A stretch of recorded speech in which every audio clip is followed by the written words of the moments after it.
Hello, with me today I have David Mirzai, energy analyst at SP Angel. Hi David. Hi there Lee, how are you doing? Very well, thank you. Look, I want to start the conversation with a few questions about oil price volatility, certainly over the past year.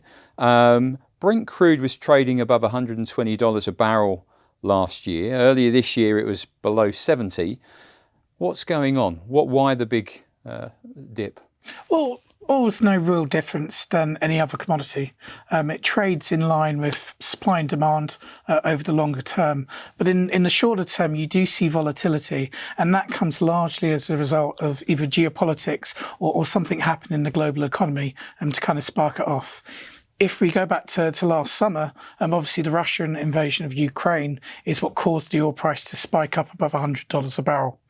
At that stage, the West intervened with a number of sanctions against Russia, and traders were basically worried that one of the largest exporters of crude in the world would be curtailed in their production and what type of effect that would have on the market. Now, as things turned out, Russia was able to develop other markets for its crude, namely India and China. And so as traders got much more relaxed about the equilibrium between supply and demand in the world, the oil price came off back towards $70 a barrel. And then traders started looking at, well, what's the growth picture look like? What does demand look like? And you'll have seen that towards the end of last year, certainly the first half of this year, the two major engines of the global economy, China and the US, have certainly not performed to their best. So David, the conflict in the Middle East threatened to send the price back above $100 in October, but that had already been volatile in the run-up to the attack by Hamas on Israel. Oil prices have surged over 33% in the 3 months to September, then again dropped sharply. So could you explain that one for us? So what we saw after a stuttering economy coming out of the US and China started the year, the two biggest global exporters being Saudi Arabia and Russia decided to curtail their production by over 1 million barrels a day at the start of the summer, thereby reducing supply. Now, that's only about 1% of global supply, which to you and me doesn't sound a lot, but oil is very sticky and the price is very inelastic, simply because people don't change their mode of transport just because the price changes by a degree. So what we saw is the supply picture being curtailed, oil prices rising by about 10% even before we had any trouble out of the Middle East. Yeah, and why haven't new tensions in the Middle East push the oil price higher? I know we have seen them increase, but perhaps to the outside and not as much as one might have expected. So is this diplomacy working, preventing any escalation in the region, or are there other forces at work? I certainly think it's a bit of both. Certainly you can see great lengths have been gone to in diplomatic circles to try and keep a lid on hostilities expanding across the area. But I think on top of that, you also have the knowledge that, for example, Saudi Arabia has curtailed its oil production by 2 million barrels a day. So you have that in the locker or behind pipe, if you will, in case there are any troubles regarding hostilities in the area. For example, if the Iranians played a slightly tougher games in the Straits of Hormuz. Does that lessen the risk of an oil price spike then to sort of 120 perhaps? Yeah, and that's certainly what the market's telling you at the moment. The market's telling you at the moment that it doesn't think that the main protagonists in the Middle East who have control over the supply of oil are looking to force the oil price up. They seem to have much calmer language about them.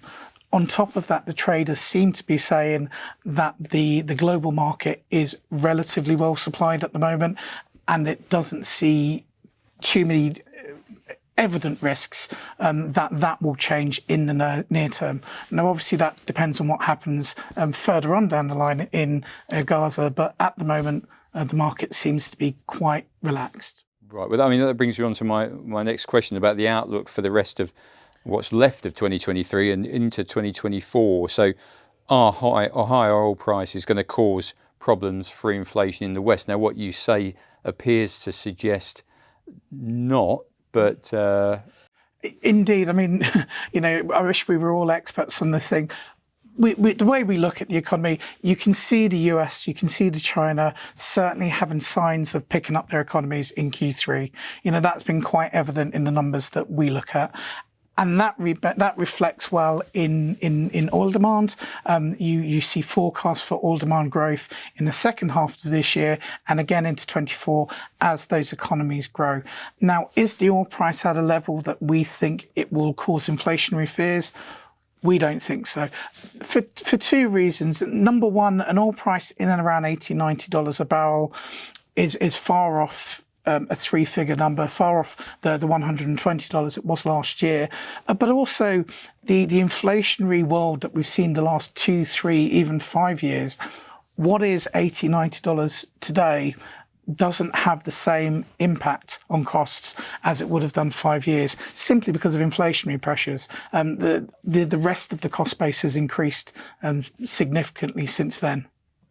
And what about gas prices? Well, I certainly think if we look at the energy shock we had last year in Europe, certainly natural gas prices and electricity prices are of a significant concern to both the UK and Europe.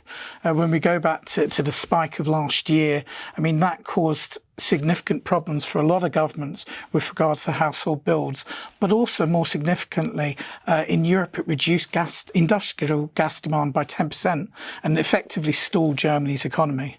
So I would be much more concerned about European gas prices, European electricity prices, than I would be currently about the impact of oil prices. Great. David Mirzai, energy analyst at SP Angel. Thanks very much for joining me today. No, it was my pleasure.